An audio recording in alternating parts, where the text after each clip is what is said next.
as it is the opportunity for the finance minister to lay before us the path the government will take for the next financial year while recapping some of the achievements of the immediate current financial year. This budget has spelled out broadly a roadmap which is in the direction of taking India towards a developed economy, Viksit Bharat, by announcing a slew of measures to help industry, keeping in mind two important aspects which were largely in demand: manufacturing sector and the support system of fixing up tax related issues to help get imports in India in a smoother form.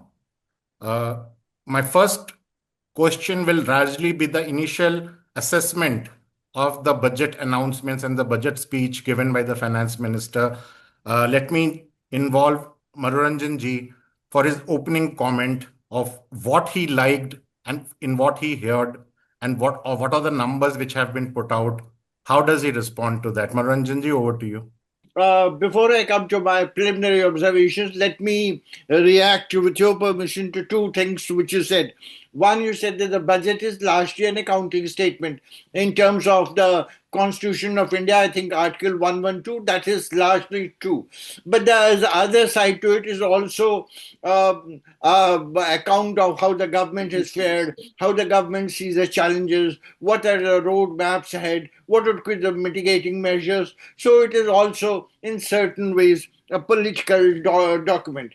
Another issue which let me briefly refer, you said that the market has reacted negatively to the budget proposals. That may well be true, but if I'm not mistaken, I've been watching these budget proceedings possibly for the last 20, 25 years. I think from 2022 there was an exception. Otherwise, if we look at the trend line, post 2022 for the last 4 5 years, market has always reacted negatively. So just to provide a sense of perspective, now let me come to this and then say this budget is mostly on expected lines. I say this because we had placed on public domain a very comprehensive document. I think ran into about 15, 18 pages. We have posted it on our website, also mailed it to all our clients. Two, three things. One is that globally we are passing through a difficult phase. Globally, whether you look at IMF, World Bank, OECD data set, there's a difference of 10 or 20 basis points. The world economy is growing by something like 2.8 to 3%. So that is the band, very small band. Advanced economies are not doing all that well. In that kind of a scenario, India stands as something like an outperformer, a brighter spot, as Ms. Geeta Gopinath sometime back referred to, in the global economy, consistently growing despite the year-to-year volatility, domestic challenges, global cues. It's something in the range of, let's say, 6.5, 6.6 to 7.6 or even 8%. So one of the things which were keenly expected is, I am in the rating industry. Otherwise, earlier I was with a leading one of the top three public sector commercial banks. Fiscal deficit has been widely, extensively discussed. So in India, there has been a, if I may say so, firm commitment to fiscal prudence, fiscal stability. Obviously, the two COVID years, 2020, 2021 were an aberration, but otherwise we see a broad sense of going towards the FRBM path, fiscal responsibility and budget. So again, I think last five, there has not been any slippages. Any slippages in the sense that whatever the FM had committed, those targets were fully met. Sometimes they were more than met. This time also, she has stuck to the fiscal deficit target of 4.4%. Next year, there is a gradual reduction to 4.3%. Another thing which you had anticipated, and then again, thankfully, it has happened. There are several, two, three levers of accelerating economic development, structural transformation. One is you take the consumption route. The other is you take the capex, the infrastructure route. Now, a lot of studies, theoretical studies, and also empirical cross-country studies within the country have been undertaken, and they show that broadly there could be difference of 5 or 7 basis points here or there, but broadly, when the government spends something like 100 rupees on through the consumption, then economy gets a boost of 70 rupees. Whereas in case of infrastructure or capex, if you spend 100 rupees, the boost to the economy, which you get is something in the region of 250 to 325 rupees. In case of several economies, including in the US grew very fast post the Second World War, and out of several reasons. One of the primary reasons was the sharper thrust on infrastructure. In case of India, obviously there have been large number of studies, but then let me refer to a pioneering study by Indian Institute of Management, Bangalore, where they demonstrated that every 100 rupees is spent on infrastructure, on capex, leads to a boost of 3.25 rupees, multiple of 3.25. So you get big bang for the buck. So again, that is also very welcome. In case of consumption, there have been some measures, income tax, some people were expecting some kind of a direct taxes relief. That has not come. But MSMEs continue to be, there is a fund for 10,000 rupees crores. There are some other social inclusion measures, proposed girls' hostel, productivity enhancement, diversification of farm produce. So all those are certainly very welcome. But as I think one of the famous Hindi numbers or name of the Hindi, most Indians have this kind of ye dil mange more. Always our expectations are on the higher side. So all those expectations may not be fully met. I think within the circumstances, the FM has done the best of a difficult job. Yeah, very well put, sir. Basically, the economic survey presented on Friday basically kind of gave in the roadmap that the growth story continues. This is not cyclical. This is part of the structure. And largely, whatever the announcements have been made is basically in towards that direction. Vikas ji, your initial assessment of what you liked in the budget speech, and if something which stood out for you, like you want to highlight that. Good afternoon, Mr. Sinha. Good afternoon, Mr. Sharma. I think that when I look at the budget and I went through the entire 90-minute speech that the finance minister made, it looked like she was presenting a budget of a superpower. And I would like to say this that this whole budget, if I had to sum it up in one line, it's a penthouse gamble. The government has presented a blueprint for a developed India, a Viksit Bharat, that is architecturally magnificent. We see a staggering, I think, 12.2 crores committed to infrastructure and seven high-speed rail corridors that promise to shrink the geography of our country. We see a silicon sovereignty through a 40,000 crore semiconductor mission designed to shield us from the global Trumpian tariff. On paper, it's a budget of a superpower. But as any architecture will tell you, a penthouse is only as stable as the plumbing beneath. And today, that plumbing, our jobs, the rural wages, private investment, is showing significant strain. I'll talk about three things that I focused upon. The first one is the crowding in wages. The state is doing all the heavy lifting, but betting the world-class roads will finally coax a shy private sector into building factories. But with global headwinds and high interest rate, many CEOs will hesitate to board the train that the government is trying to build. I think that's something that the government really needs to address. The second is the rural-urban fault lines. The budget clearly talked about cities. Uh, she's trying to position the cities as the engines of growth, but rural India hasn't really got its due. The government has attempted a major plumbing fix by replacing Manrega and increasing the work guarantee to about 125 days. This is welcome safety net, but in my view, it's only a floor, it's not a ladder. It manages distress. It doesn't necessarily create the high productivity jobs that the youth are demanding. Third is the physical tightrope. I mean, the 4.3 deficit target that she's talking about is a gold star for global market, and I hope we are able to do that. But it rests on a very optimistic 10.5% or about 10% growth assumption. If the global economy doesn't do well, or if we face some more trade wars, we may find ourselves cutting essential spending on health, education, just to keep the headline numbers looking pretty. Finally, the budget shows a government that is finished with the taper and is ready to take off. It is coherent, it's disciplined, and in my view, not a complete budget. Do you think it's like work in progress, which has been announced, and more things will unfold as we step into the new fiscal year? As we have seen in the past, that not everything is announced on 1st of Feb. A lot of tweaking and feedback is taken into account after sitting down with the industry, specific industry. I'll get that to you, but Manoranjan ji, I just wanted your views. Do you see any kind of measures or push to for the agriculture sector? I mean, largely, I couldn't hear anything on agriculture. I heard a lot of support system for agriculture based things on fisheries or other things. But is that something I miss, or enough has been announced outside the budget? That is why that was not addressed today.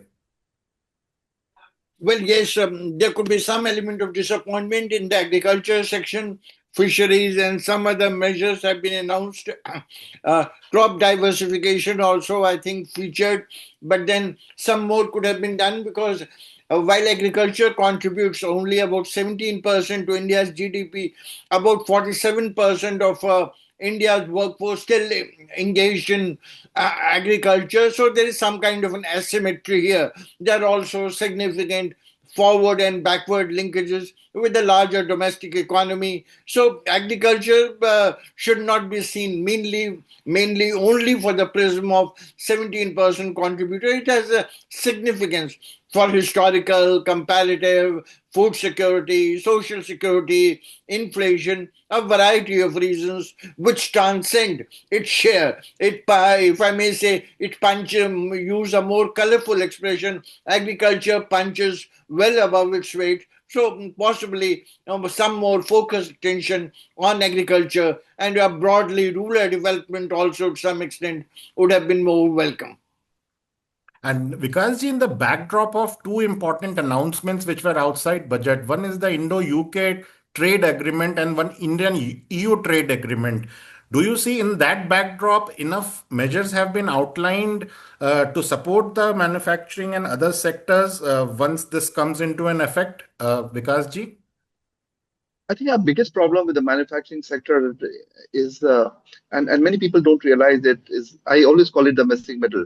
Our manufacturing sector is not competitive enough. There are certain challenges that people clearly understand and know.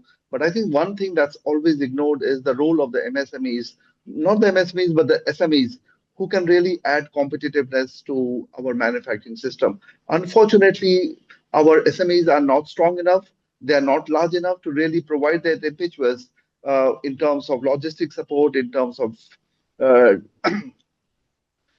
providing the right kind of quality. Now, what the finance minister has done, and that's really welcome, is she's putting in some money for the MSMEs, about 10,000 crores.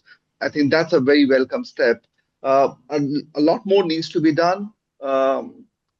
Manufacturing is key to India's growth because we have probably got to about 55% as far as service is concerned to the GDP, but without getting manufacturing to about 25%, 22 to 25%, I think we will not be able to get the jobs that the Indian youth really deserves.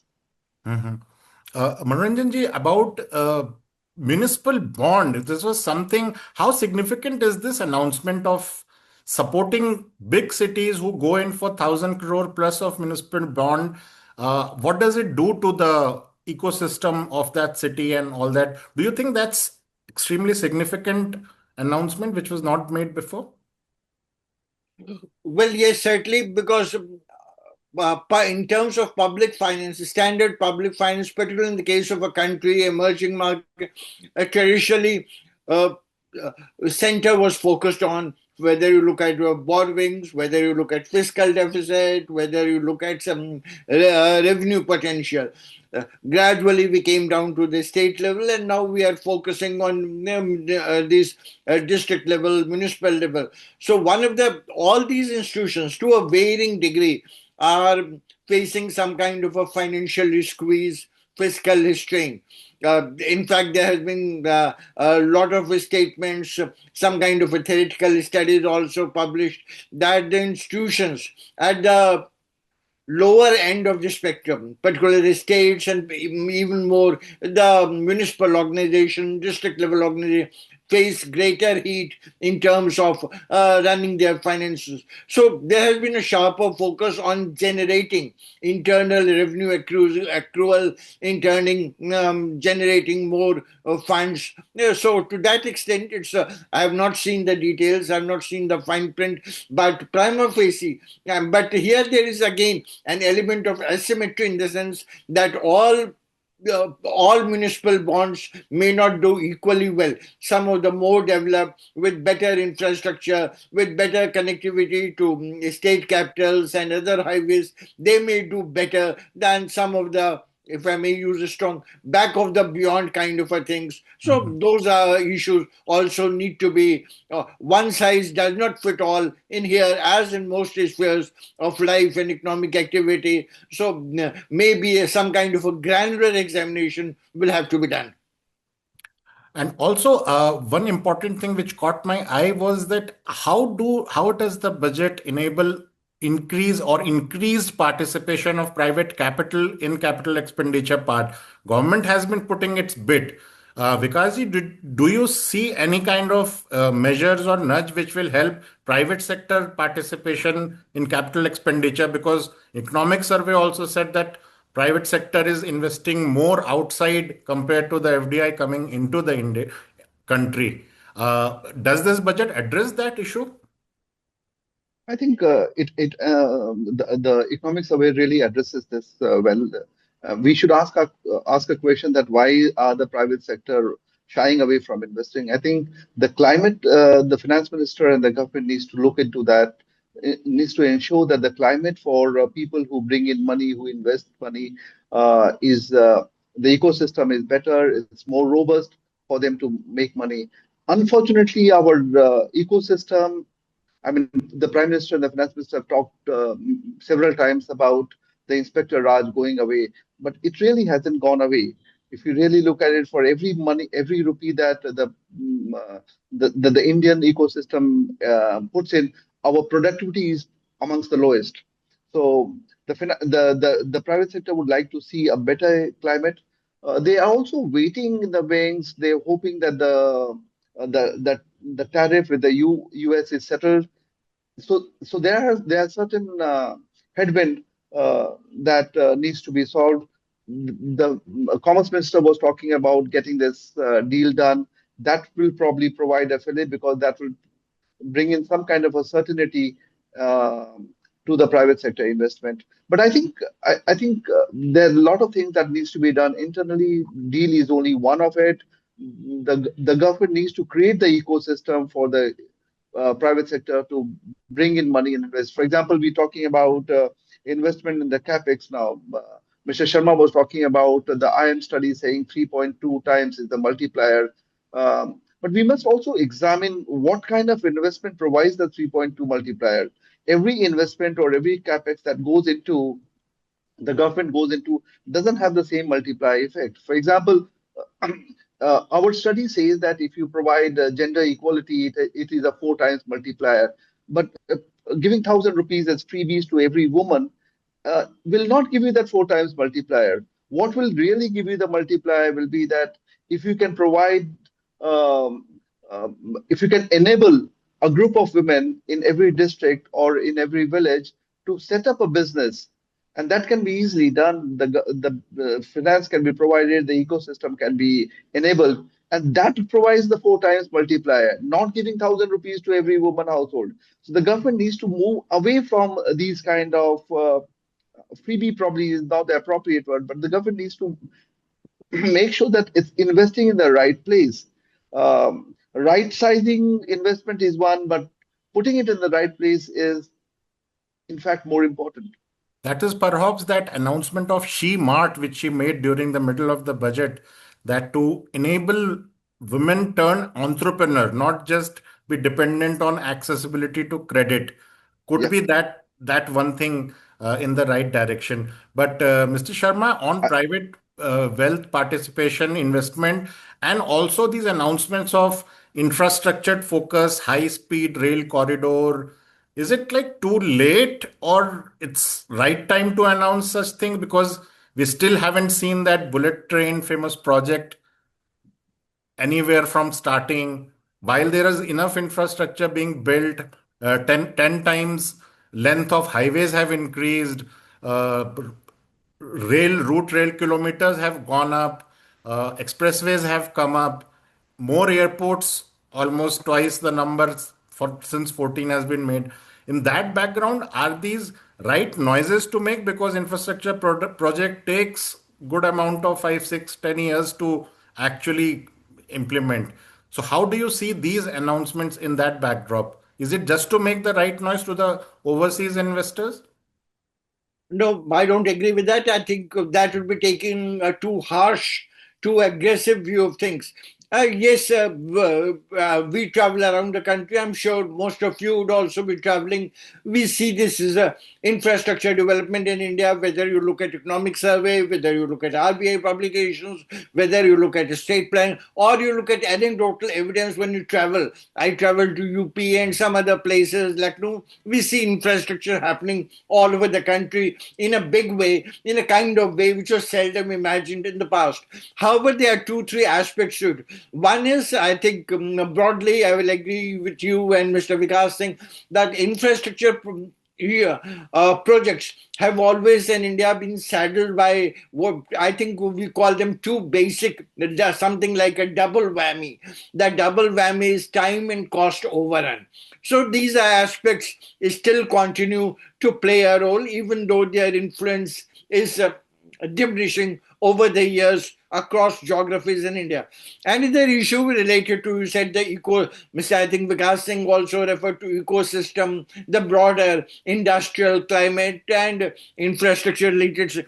Here I will also highlight one other issue that again we have made for the private player for investment to crowd in. When government puts a lot of investment in infrastructure, other public finance will give you standard terms like externalities. So external benefits happen. I don't have time to go into it. But then here what happens is, again, I'm using the back of envelope calculation. There are for rule of thumb. If you do some kind of a best practice study all over the world, you'll find in developed countries, logistics accounts for something like 8% of the total cost, final cost. Whereas in India, it used to be 14, about 5, 7 years back, used to be about 14.5. Now I'm told that I had some discussion with senior government officials working in the Niti Aayog, other important ministries. I'm told it's just, come down significantly to about 12% or so. So there's significant progress over the years in the space of, but still, 8 to 12% is a big, massive difference. 4% may not seem much to you in absolute terms, but when you look at it in percentage terms, the difference between 8 and 12 is not 4, it's 150%. So one particular factor, this is throwing all our cost calculations, cost competitiveness out of the window. Some good work, as I said, has been done, but this is something we must need to do, keep doing at it, so that we are at a level comparable to the best in the world. Right, sir. And on the important critical issue aspect of employment generation, which has always come up in various reports and surveys. Vikas ji and Manoranjan ji both can comment briefly on that. How do you see budget announcements and measures from whatever the speech has been? Does it have enough to keep creating this employment situation? While she has made announcements regarding setting up of industry linked thing, whether it's in the bio pharma space or on other aspects, does it have enough to boost or give confidence that sustained and employment which is useful for the industry, like in the tourism side and in hospitality, she did announce with participation of hotels and all to train people. uh, what are your views on that employment I, generation? I think that a couple of things that I really liked. I think India's big problem about jobs is not going to come in from this investment in the semiconductor or in the uh, in those high-end sectors. India's job problem can be solved. Job problem, I'm not talking about income problem. Job problem can be solved through tourism. I think she's talked about it. Textile is another great employer. She talked about it. Hopefully these two sectors will add to the several jobs. But Ashish, my challenge, my problem with these kind of quick fixes is that while we can create the jobs, but the income that they generate from these jobs is extremely poor, is extremely low. We are not giving them the ladder. We're just giving them a step into it. India needs to do much more. If you looked at the 1990s and early 2000, we were creating IT jobs. Today, we create gig workers jobs. Uh, so, uh, so creating job alone is not sufficient, is necessary, but it's not sufficient. We need to focus on creating high-end jobs. We need to focus on creating jobs that is sustainable. One of our studies says that even today, close to about 75% of the employed, and I'm saying employed, their earning is still lower than the per capita income of this country. Now imagine most of the jobs that's created in India are created in a sector or in a segment where the salary is very low. They are not provided the kind of job security. They are not provided the kind of benefits that gives them dignified life. So that's the problem. But I think it's a welcome step that she's talked about the textile sector. She's also talked about the tourism sector. These are the two biggest sectors for jobs, but a lot more needs to be done. Creating bullet trains is not going to solve a problem. We are still a low economy country. We are not even a middle income economy. uh, this budget to me seems like the finance minister believes that we are already a high income economy, which we are not. A lot needs to be done. We will be there, and 2047 is a good target, but a lot more needs to be done before we reach there. Yeah, like you mentioned it, penthouse budget, so she's forgotten about the below floors of what is extra is required. Manoranjan ji, we are ending towards like May I come in on this issue? please, please, sir. Mr. Vikas Singh has covered several bases, but let me highlight that this is employment issues too staggering, too complex to be broken down into simple terms. Here, to my mind, what we need is a broad spectrum strategy of in which all stakeholders, the government of the day, central government, state government, municipal, private sector, public sector, MSMEs, entrepreneurial, industry association, everyone has to play an important part. Among the sectors, and to a certain extent, there's been focus in this budget on MSMEs, tourism, banking and financial sector, they can contribute significantly. There's also some talk of gig economy and self-employment ventures. So they promote, but then it is a complex thing. We should not look at something like this can be done overnight. It has to be looked as part of a process, but we have to keep doing it, and gradually we can make a dent to a move towards full employment. So, Manoranjan ji, last point. How much marks out of 10 would you think you will give to this budget? 8 on 10. Great. And Vikas ji, what will be your rank? 6.5. Okay. Is it harsh or? No, no, I'm being realistic. I know. I think she's done a good job under the circumstances, but we expected much more. I think we need to address the rural sector that was not Yeah. addressed. We need to focus on job creation. She talked about it, but I don't see a roadmap for that. Thank you, Vikas ji. Thank you, Manoranjan ji, for those insightful analysis of budget presented today by Nirmala Sitharaman. Thank you for the time.